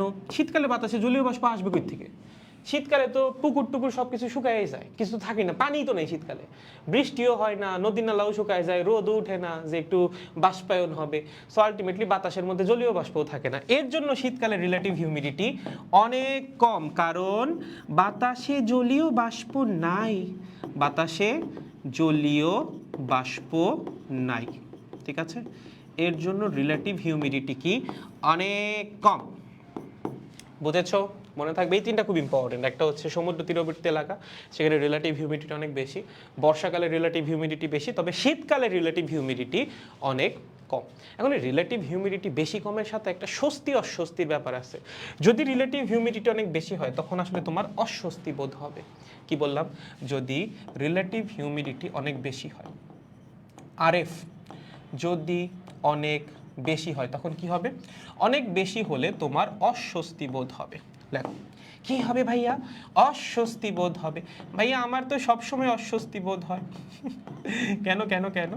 কারণ ভাইয়া আমি যখন পড়তে বসি তখনই আমার অস্বস্তি লাগে। ভাইয়া আমি কি পড়তে বসলে রিলেটিভ হিউমিডিটি বেড়ে যায়? ওটা তোমার মানসিক আর কি বলে, তোমার মানসিক রিলেটিভ হিউমিডিটি। এমনিতে প্রকৃতিতে বাড়ে না, আমরা পড়তে বসলেও কিন্তু আমাদের রিলেটিভ হিউমিডিটি বাড়ে, ঠিক আছে? আমাদের মনের রিলেটিভ হিউমিডিটি বেড়ে যায়, এর জন্য আমাদের অস্বস্তি বোধ হয়। যাই হোক, মাথায় রাখবা, যদি রিলেটিভ হিউমিডিটি বাইরে যায় কোনো একটা জায়গায়, সেখানে তোমার অস্বস্তি বোধ হবে। কেন অস্বস্তি বোধ হবে? ধরো তুমি কক্সবাজারে গেছো, ঠিক আছে? এখন তুমি তো মনে করো গেছো বন্ধু বান্ধবদের সাথে, একদম দৌড়াদৌড়ি করে ছবি টবি তুলে একাকার অবস্থা, সাগর কন্যা হয়ে গেছো তুমি, ছেলেরা হয়ে গেছে জল পাঠা। যাই হোক, গিয়ে হচ্ছে তুমি দৌড়াদৌড়ি করছো, দৌড়াদৌড়ি করে ঘেমে টেমে একাকার অবস্থা। এখন তোমার শরীর ভরা মনে করো ঘাম। এখন তোমার শান্তি কখন লাগবে? যদি এই ঘামটা শুকায়। যদি এই ঘামটা না শুকায়, তোমার কি ভালো লাগবে? ভালো তো লাগবে না। এখন ঘাম কি? ঘাম তো পানি, লিকুইড। এই ঘাম শুকায় কি হবে? বাষ্প হবে। এখন ধরো তোমার শরীরের ঘামটা শুকাইতে গেছে, হয়ে মাত্রই বাষ্পটা হইতে গেছে, ঠিক আছে? এই শরীরের ঘামটা বলতেছে আমি মাত্রই বাষ্পটা হয়ে এখান থেকে উড়ে যাব ভাব। তখন সে বাতাসের মধ্যে দেখে জলীয় বাষ্প অলরেডি ভরপুর। ধরো কক্সবাজারের রিলেটিভ হিউমিডিটি হচ্ছে 90% ধরলাম। এখন তোমার শরীরের যে ঘাম সেটা শুকিয়ে যখন বাতাসে যাবে, বাতাস কি সেটা রিসিভ করতে চাবে? বাতাস তো বলবে আমার কাছে অলরেডি 90% আছে, আমাকে আর জলীয় বাষ্প দিও না। তখন তোমার ঘামটা সহজে শুকাইতেই যাবে না, কারণ ঘাম শুকানোর জন্য তোমার শরীরে জমে থাকা যে লিকুইড পানি সেটা হওয়া লাগবে কি বাষ্প।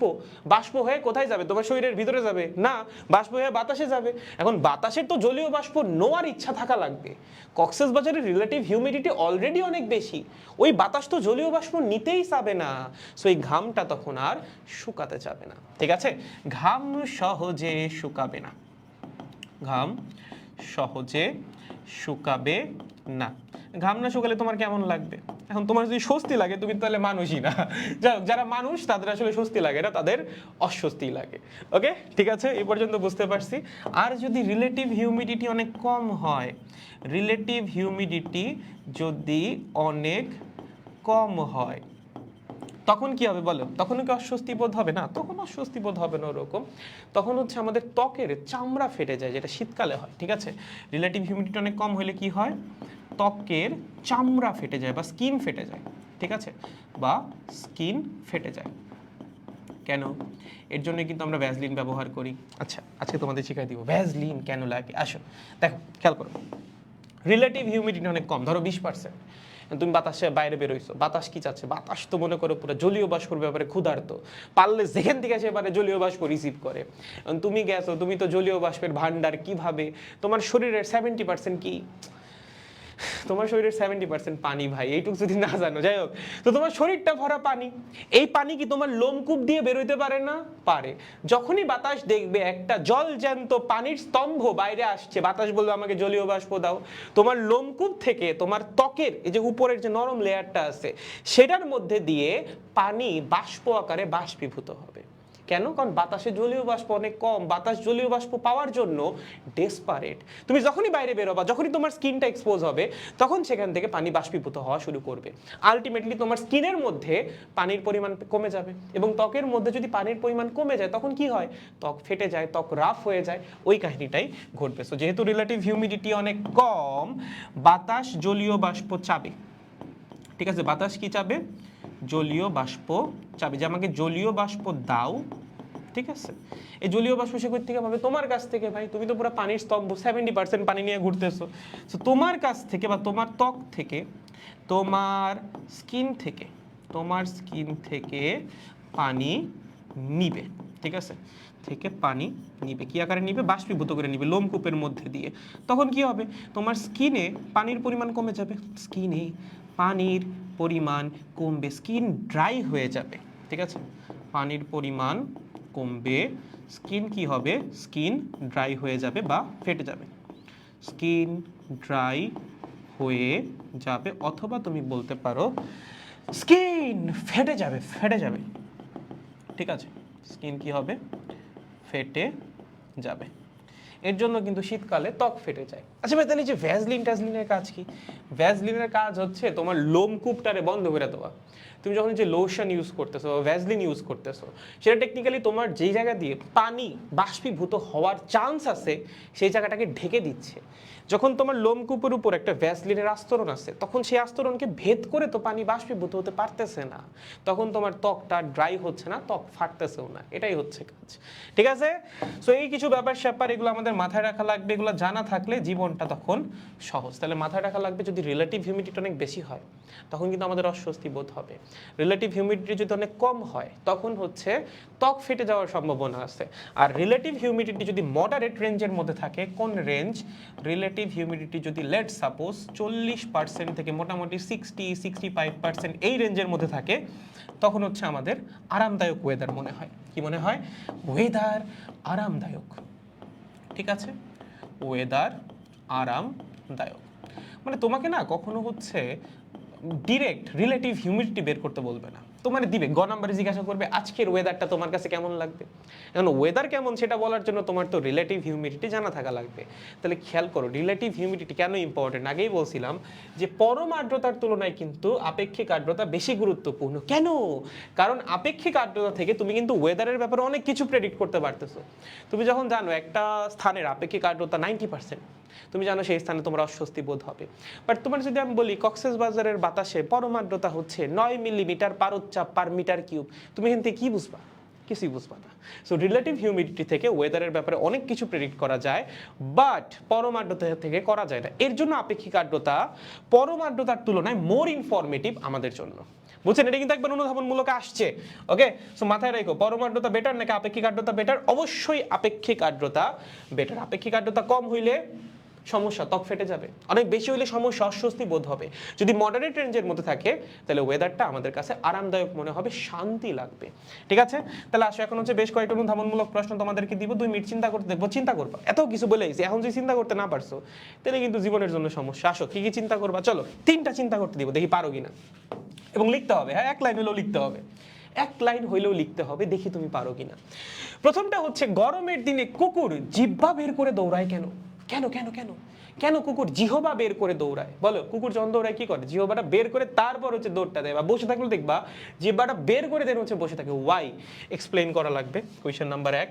2, বর্ষাকাল অপেক্ষা শীতকালে ভেজা কাপড় তাড়াতাড়ি শুকায় কেন? ব্যাখ্যা করা লাগবে। কোয়েশ্চেন নাম্বার 3, ঠোঁটে শীতকালে ঠোঁটে গ্লিসারিন লাগানো হয় কেন? এটা তো বলেই দিলাম, তাহলে আরেকটা দিয়ে আসো। কোয়েশ্চেন নাম্বার 4, একই তাপমাত্রায় ঢাকা অপেক্ষা কক্সবাজারে বেশি অস্বস্তি বোধ হয় কেন? প্রত্যেকটা কোনো না কোনো বছর এইচএসসি পরীক্ষায় অনুধাবনে আসছে, এখন আসলে তোমরা পারা উচিত। সো কোয়েশ্চেনগুলো দেখো, একই তাপমাত্রায় ঢাকা অপেক্ষা কক্সবাজারে কেন অস্বস্তি বোধ হয়, শীতকালে ঠোঁটে কেন গ্লিসারিন লাগানো হয়, দেন হচ্ছে বর্ষাকাল অপেক্ষা শীতকালে ভেজা কাপড় কেন তাড়াতাড়ি শুকায়, এবং হচ্ছে গরমের দিনে কুকুর কেন জিহ্বা বের করে দৌড়ায়। 4টা কোয়েশ্চেন, চিন্তা করার সময় হচ্ছে 2 মিনিট, 1 লাইন কইরা হইলেও লেখা লাগবে, তারপরে এসে আমি প্রত্যেকটার উত্তর দিয়ে দিচ্ছি। ঠিক আছে, চিন্তা করো। এটা বায়োলজির কত নাম্বার চ্যাপ্টার? 2 নাম্বার চ্যাপ্টার পর্যন্ত।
কি অবস্থা আমার অপরমার দলগুলা? তোমরা কি চেষ্টা করছো? 1 লাইন করে লিখতে বলছিলাম, কাদেরকে লিখতে বলছি ভাই আমি?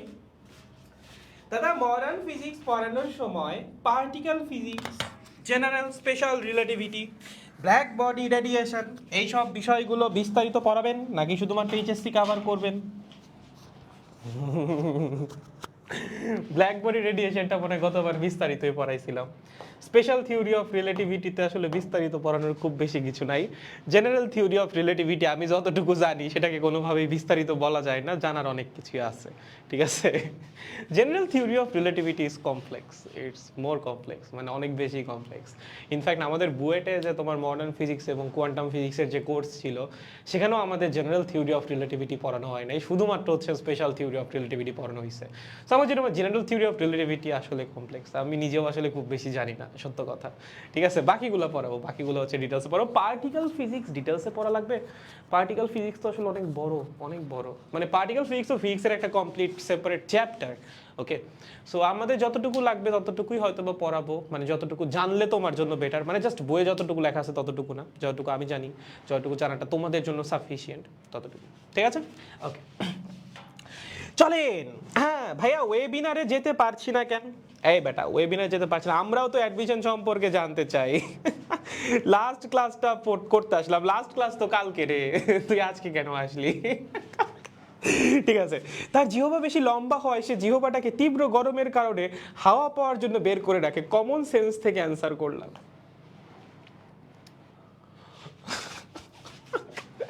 কুকুর কেন জিহ্বা বের করে রাখে? কুকুরের জিহ্বা লম্বা তাই। ওয়াও ওয়াও, কাদের পড়াচ্ছি ভাই, কমন সেন্স থেকে অ্যান্সার করছে, তোমার কমন সেন্সের। যাই হোক, কি আর বলবো। আচ্ছা, কি বলছে? গরমের দিনে কুকুর জিহ্বা বের করে কেন দৌড়ায়? দেখো, একটা কুকুর আঁকি আমরা, চলো একটা কুকুর আঁকো তো দেখি। ওকে, কুকুর আঁকতে পারো তো নাকি? ওকে, এখন কুকুরের যে জিহ্বা থাকে সেখানে না এক ধরনের লালা থাকে, ঠিক আছে? কি থাকে? এক ধরনের লালা।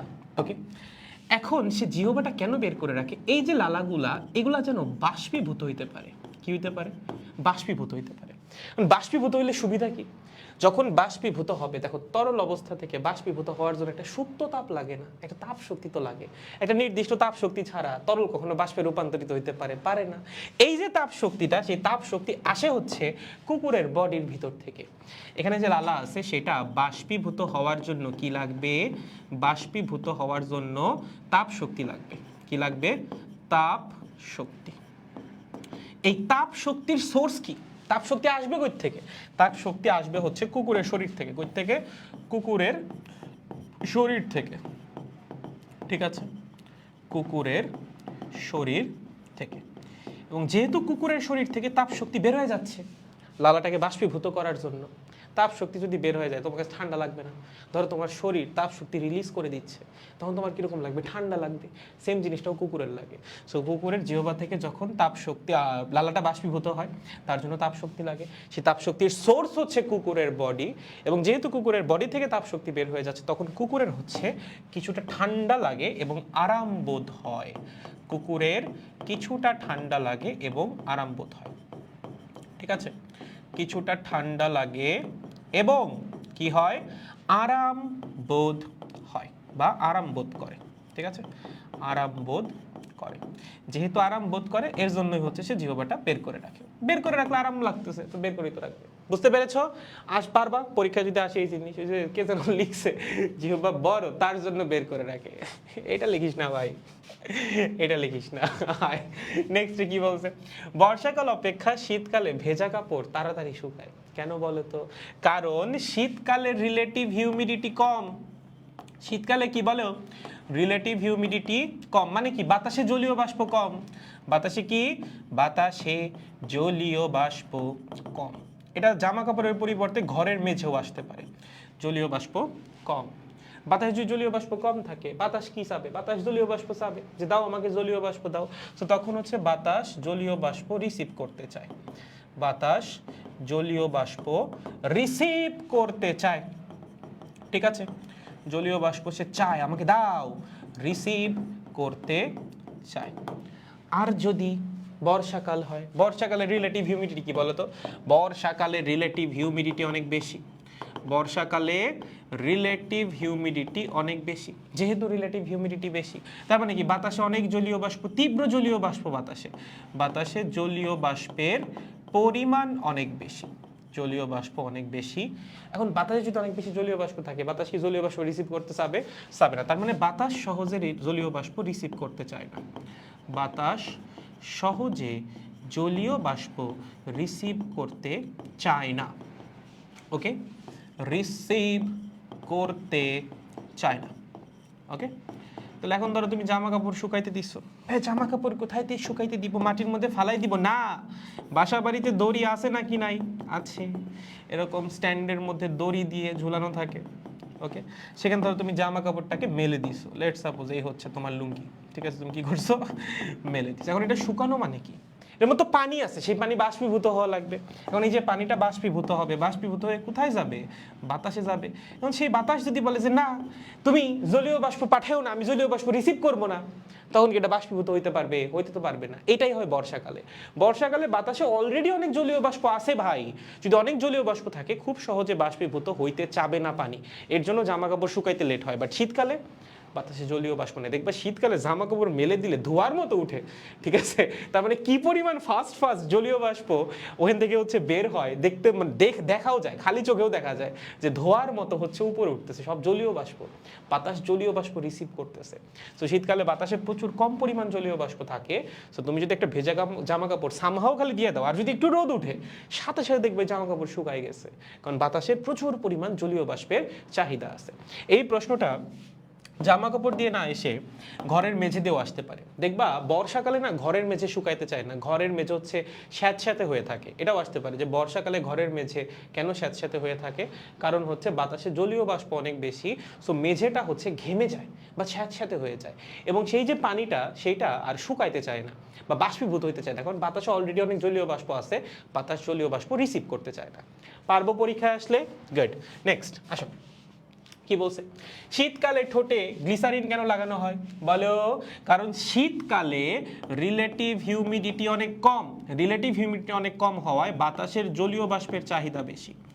বাতাসের জলীয় বাষ্পের চাহিদা বেশি, ঠিক আছে, চাহিদা কি বেশি। সো তোমার যে ঠোঁট, সেখানে কি আছে? পানি আছে, অবশ্যই আমাদের পুরো বডিতেই পানি আছে, এবং ঠোঁটের ত্বক হচ্ছে নরম, ঠিক আছে, সফট। সো সেখান থেকে খুব সহজে পানি বাষ্পীভূত হইতে পারে।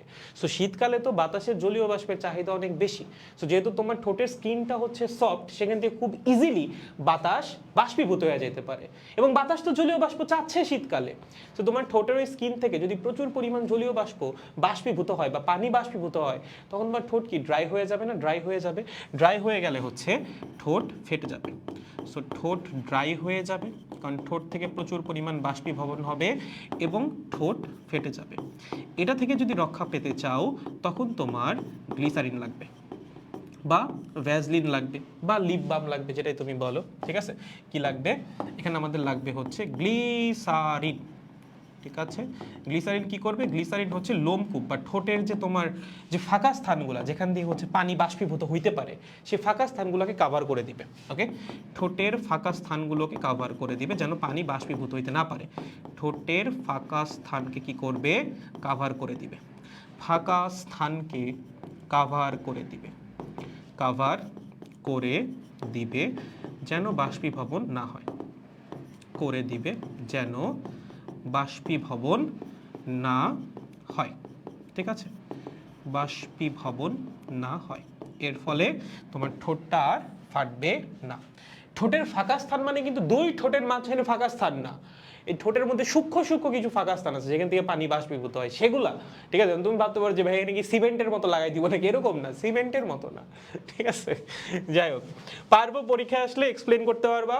গুড। নেক্সট, একই তাপমাত্রায় ঢাকা অপেক্ষা কক্সবাজারে রিলেটিভ হিউমিডিটি অস্বস্তি কেন বোধ হয় বলো? কেন কেন কেন কেন কেন?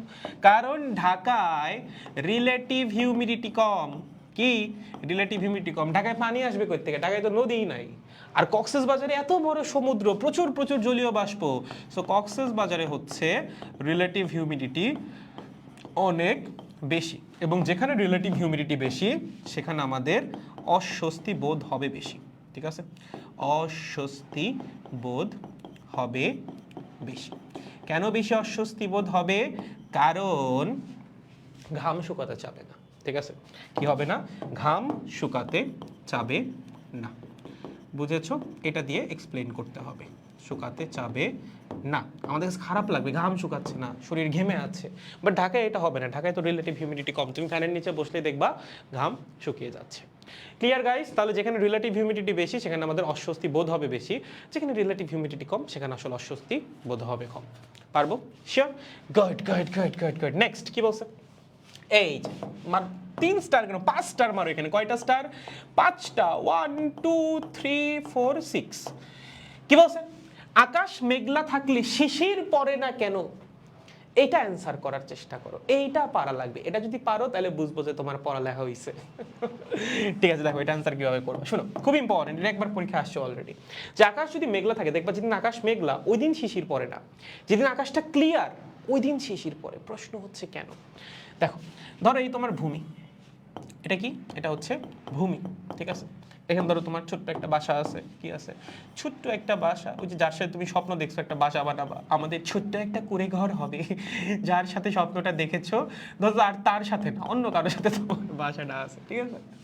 এখন দিনের বেলায় কি হয়? দিনের বেলায় টেম্পারেচার অনেক হাই, টেম্পারেচার হাই। ধরো শীতের দিনও তো টেম্পারেচার বেশিই থাকে, 20 ডিগ্রি সেলসিয়াস, 22 ডিগ্রি সেলসিয়াস। রাত হইলে টেম্পারেচার কমে, 10-এ নামে, 8-এ নামে, 9-এ নামে। সো দিনের বেলায় টেম্পারেচার হাই এবং এই ভূমি সংলগ্ন এলাকায় তাপ শক্তিও বেশি। কি? তাপ শক্তিও বেশি। ওকে, শিশির কেন পড়ে? শিশির পড়ে হচ্ছে তাপমাত্রা কমে যাওয়ার কারণে। তাপমাত্রা কমতে কমতে যখন সম্পৃক্ত হয়ে যায় জায়গাটা জলীয় বাষ্প দ্বারা, তখন হচ্ছে শিশির পড়া শুরু হয়। আমরা লাস্ট ক্লাসে দেখাইছিলাম শিশির কেন পড়ে, সো আই গেস ব্যাখ্যাটা তোমাদের মনে আছে। সো টেম্পারেচার যদি অনেক ফল করে, অনেক কমে যায়, তখন হচ্ছে শিশির পড়বে, তাছাড়া তো পড়বে না। সো নর্মালি যেটা হয়, দিনের বেলায় টেম্পারেচার থাকে বেশি, সো ভূমি সংলগ্ন এলাকায় তাপ শক্তি থাকেও বেশি। সো তখন তো আসলে জলীয় বাষ্পের ধারণ ক্ষমতা এমনিতেই বেশি বাতাসের, আর শীতকালে তো জলীয় বাষ্প খুব বেশি থাকেও না। সো তখন তো আসলে শিশির পড়ার কোনো রিজনও নাই। রাত হইলে কি হয়? টেম্পারেচারটা কমে আসলে জলীয় বাষ্পের ধারণ ক্ষমতা কমে যায়। একটা সময় টেম্পারেচার কমে আসায় জলীয় বাষ্পের ধারণ ক্ষমতা এতটাই কমে যায়, বাতাসে যতটুকু জলীয় বাষ্প আছে সেটা দ্বারাই ওই স্থানটা সম্পৃক্ত হয়ে যায়, তখন হচ্ছে শিশির পড়া শুরু হয়। এটা মেঘ না থাকলে। আর যদি আকাশে মেঘ থাকে তখন সমস্যাটা শুরু হয়। দেখো, আকাশে যদি মেঘ থাকে তখন এই তাপ শক্তি ভূপৃষ্ঠ থেকে বাইরে যেতে পারে না। কেন? কারণ মেঘ তাপরোধী পদার্থ। মেঘ কি?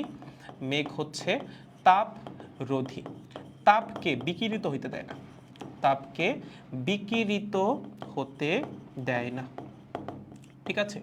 হতে দেয় না। নর্মাল অবস্থায় কি হয়? রাতের বেলায় এই তাপ শক্তি ভূমি থেকে উপরের দিকে যায়, ঠিক আছে? মানে ভূমি হচ্ছে তখন তাপ শক্তি ইমিট করে, ছেড়ে দেয়। দিনের বেলায় তো সূর্য উঠছে, অলরেডি বায়ুমণ্ডল হট, বায়ুমণ্ডলের তাপমাত্রা এমনিই বেশি, তখন তো নিচ থেকে উপরের দিকে তাপ শক্তি যাওয়ার কোনো কারণ নাই। রাতের বেলায় উপরে তাপমাত্রা কম, নিচে তাপমাত্রা বেশি, সো নিচ থেকে উপরের দিকে তাপ শক্তি যাওয়ার চেষ্টা করে। যদি মেঘ না থাকে তখন তাপ শক্তি যাবে, উপরের দিকে যাবে, সো ভূমি সংলগ্ন এলাকায় তাপমাত্রা তখন কমে আসবে। বাট যদি আকাশে মেঘ থাকে, মেঘ তাপের এই সঞ্চালনকে বাধা দিবে। মেঘ কি করে? তাপের যে সঞ্চালন সেটাকে বাধা দেয়। সো দেখা যায় তাপ ভূমি সংলগ্ন এলাকায় ট্র্যাপড হয়ে যায়, তাপ শক্তি বেরোইতে পারে না ভূমি সংলগ্ন এলাকা থেকে, ঠিক আছে? সো যেটা হবে, তাপ শক্তি ভূমি সংলগ্ন এলাকায় ট্র্যাপড হয়ে যাবে, তাপ শক্তি ভূমি সংলগ্ন এলাকায় ট্র্যাপড হয়ে যাবে। ওকে, এলাকায় কি হয়ে যাবে? ট্র্যাপড হয়ে যাবে, আটকা পড়ে যাবে, ট্র্যাপড হয়ে যাবে। সো তাপ শক্তি যদি যাইতে না পারে, তাপমাত্রা কি কমবে? কমবে না। সো তাপমাত্রা খুব বেশি কমবে না, টেম্পারেচার খুব বেশি কমবে না। এবং টেম্পারেচার যদি খুব বেশি না কমে, ধারণ ক্ষমতা কি খুব বেশি কমবে না? জলীয় বাষ্প দ্বারা ওই স্থান কি সম্পৃক্ত হবে না? যদি ধারণ ক্ষমতা অনেক কমে আসতো তখন ওই স্থান জলীয় বাষ্প দ্বারা সম্পৃক্ত হইতো। টেম্পারেচার খুব বেশি কমে নাই, সো ওই স্থানের ধারণ ক্ষমতাও খুব বেশি কমে নাই, জলীয় বাষ্প দ্বারা সম্পৃক্ত হওয়ারও খুব বেশি সুযোগ নাই, শিশির পড়ারও খুব বেশি সুযোগ নাই। সো শিশির পড়বে না। বুঝেছ? সহজ কাহিনী একদম। পুরা কাহিনীটাই তাপের। যদি মেঘ না থাকে তখন তাপ শক্তি আসলে খুব ইজিলি রেডিয়েট করতে পারে। বা সঞ্চালিত হয়ে উপরের দিকে যাইতে পারে। মেঘ যদি থাকে, মেঘ তাপের এই সঞ্চালনকে বাধা দেয়। তাপ যদি এখান থেকে যাইতে না পারে, তাপ না গেলে তাপমাত্রা কমবে? কমবে তো না। সো টেম্পারেচার দেখা যাবে খুব বেশি কমে নাই, খুব বেশি না কমলে ধারণ ক্ষমতা খুব বেশি কমবে না, ধারণ ক্ষমতা খুব বেশি না কমলে জলীয় বাষ্প দ্বারা এই স্থান সম্পৃক্ত হওয়ারও সুযোগ থাকবে না, আলটিমেটলি শিশিরও পড়বে না। পরীক্ষায় কিন্তু এটা আসতে পারে, অনেক বেশি গুরুত্বপূর্ণ। তোমাদের বছর দেখবা কোনো না কোনো বোর্ডে এই প্রশ্ন আসছে আইডিয়াল গ্যাস থেকে, সেটা হচ্ছে আকাশে মেঘ থাকলে কেন শিশির পড়ে না। Very important. দেখেন যদি বুঝে থাকেন তাহলে আসলে আমাদের আজকের ক্লাস কমপ্লিট। আমাদের লাস্ট ক্লাসে আমরা পড়াশোনা করব শুধুমাত্র শিশিরাঙ্ক নিয়ে, অনেক বিস্তারিত পড়াশোনা হবে, কারণ শিশিরাঙ্ক থেকেই প্রশ্নটা আসবে, সৃজনশীলটা আসবে, ওইটাই তোমার পারা লাগবে, ওইটাই তোমার অ্যান্সার করা লাগবে। সো আমরা নেক্সট ক্লাসে হচ্ছে শুধুমাত্র শিশিরাঙ্ক নিয়ে পড়াশোনা করবো, এবং আমার নেক্সট ক্লাস কিন্তু আগামীকালই হচ্ছে আমরা নেক্সট ক্লাস করব, কারণ কালকে সেকেন্ড পেপার ব্যাচে ক্লাস নাই, সেকেন্ড পেপার ব্যাচের মধ্যে থার্মোডাইনামিক্স শেষ হয়ে গেছে, আমরা নেক্সট শনিবার থেকে শুরু করবো আবার ক্লাস। সো কালকেই ব্যাচ লিডস আমাদের কমপ্লিট হয়ে যাবে। আগামীকাল আমি দিনের বেলাতেও ক্লাস নিতে পারি, আমি তোমাদেরকে জানাই দিব কখন ক্লাস নিব, বা সন্ধ্যাবেলায় নিব, হয়তো বা দিনের বেলায় হয়তো বা নিব না, আবার দিনের বেলা তো নিতে পারি, দুপুরের দিকেও নিতে পারি, ঠিক আছে? যেটাই হোক না কেন আমি তোমাদেরকে টাইম জানিয়ে দিব। So tomorrow is the final lecture, যদি সব ঠিকঠাক থাকে। Tomorrow is the final lecture, one last time, ঠিক আছে? ফাইনাল লেকচার অবশেষে। দেখো গাইস, বুঝছি কিনা সবাই? বুঝে থাকলে আমাদের আজকের মতো কমপ্লিট। বুঝেছি? ওকে। টেনসর আছে আমাদের সিলেবাসে? না, নাই। ভাই বর্ষাকালে তো বাতাসে জলীয় বাষ্পই বৃষ্টি আকারে পড়ে না, তাহলে বর্ষাকালে বাতাসে জলীয় বাষ্প বেশি হয় কিভাবে? দেখো, বৃষ্টি তো পড়তেছে, যত বাষ্প আছে সবই কি পড়ে যাচ্ছে? না। ইনফ্যাক্ট বাষ্প যখন পড়তেছে, বা এই যে জলীয় বাষ্প যখন পড়তেছে, বা পানির ফোঁটা যখন পড়তেছে, তোমার কি মনে হয় সব ভূমিতে পড়তেছে? জলীয় বাষ্প তো বাতাসের চেয়ে হালকা, সো পড়ার সময় তো কিছু কিছু ভেসেই থাকবে, তাই না? জলীয় বাষ্প বা পানি তো বাতাসের চেয়ে হালকা, তো একটা ভারী জিনিসের মধ্যে দিয়ে পানি পড়তেছে, তোমার কি মনে হয় সব নিচে পড়ে যাবে? অবশ্যই না, কিছু কিছু তো ভেসেই থাকবে, একদম ছোট্ট ছোট্ট যে পার্টিকেলগুলো সেগুলো তো ভেসে থাকবে। এখন পানি নিচে পড়ে কেন? কারণ অনেকগুলো পানির কণা একসাথে হয়ে হচ্ছে বড় গোলক তৈরি করে, তখন তাদের ভরটা বেড়ে যায়, এর জন্য নিচে পড়ে। বা যদি ছড়ায় ছিটায় ছোট্ট ছোট্ট কণায় ভাগ হয়ে যায়, তখন কিন্তু সেগুলো আর পড়বে না। তো যখন বৃষ্টি পড়ে তখনও আসলে অনেক জলীয় বাষ্পের কণা বা পানির কণা চারদিকে ছড়ায় যায়, সো বাতাসে অনেক জলীয় বাষ্প থাকে। বর্ষাকালে বাতাসে জলীয় বাষ্প সবচেয়ে বেশি হচ্ছে বর্ষাকালে, ঠিক আছে? ওকে ভাইয়া, ম্যাথ করাবেন না? ভাইয়া দুপুরে নিয়ে লেকচারে, কালকে ম্যাথ করাবো আমরা, কালকে হচ্ছে আমরা ম্যাথ করব, এবং কালকেই আমাদের চ্যাপ্টার কমপ্লিট। দুপুরেও নিতে পারি, সন্ধ্যাবেলাতেও নিতে পারি, যে কোনো একটা টাইমে হচ্ছে ক্লাস নিয়ে আমরা কালকে ব্যাচ লিস্টটা কমপ্লিট করে দিব। ওকে, সো আমাদের কালকের লেকচারটা হচ্ছে শুধুমাত্র শিশিরাঙ্কের উপর, আপেক্ষিক আর্দ্রতা থেকে। এখানে আমি যা যা বললাম, আপেক্ষিক আর্দ্রতার সাথে হচ্ছে শিশিরাঙ্ক মিক্স করে কোয়েশ্চেন আসতে পারে। শুধুমাত্র আপেক্ষিক আর্দ্রতা থেকে প্রশ্ন আসার সম্ভাবনা খুবই কম, আপেক্ষিক আর্দ্রতা থেকে অনুধাবনমূলক প্রশ্ন হচ্ছে বেশি আসে। সো এখানে যত যা যা ব্যাখ্যা করছি প্রত্যেকটা জিনিস কিন্তু কালকের লেকচারও লাগবে। এই কনসেপ্ট যদি ক্লিয়ার না হয় কালকের লেকচারে কিন্তু প্যারা খেয়ে যাবা। সো অবশ্যই আজকে যা যা আলোচনা করলাম সেগুলো ভালো মতো পড়ে আসা লাগবে। তাহলে দেখা হচ্ছে কালকের লেকচারে। টাইমটা আমি জানাই দিবনি, যদি কোনো কিছু না জানাই তাহলে ক্লাস ধরে রাখতে পারো 7:30টার সময় হবে, এবং যদি জানাই সেক্ষেত্রে দিনের বেলাতেও হওয়ার একটা সম্ভাবনা আছে, 3টা 3:30টার দিকেও হইতে পারে, জানাবনি আমি। পড়তে থাকেন ভালো মতো, আজকের মতো এই পর্যন্তই। দেখা হচ্ছে নেক্সট ক্লাসে। টিল দেন টেক কেয়ার, এবং কামব্যাক প্ল্যানটা ঠিকঠাক ফলো করেন। Good bye.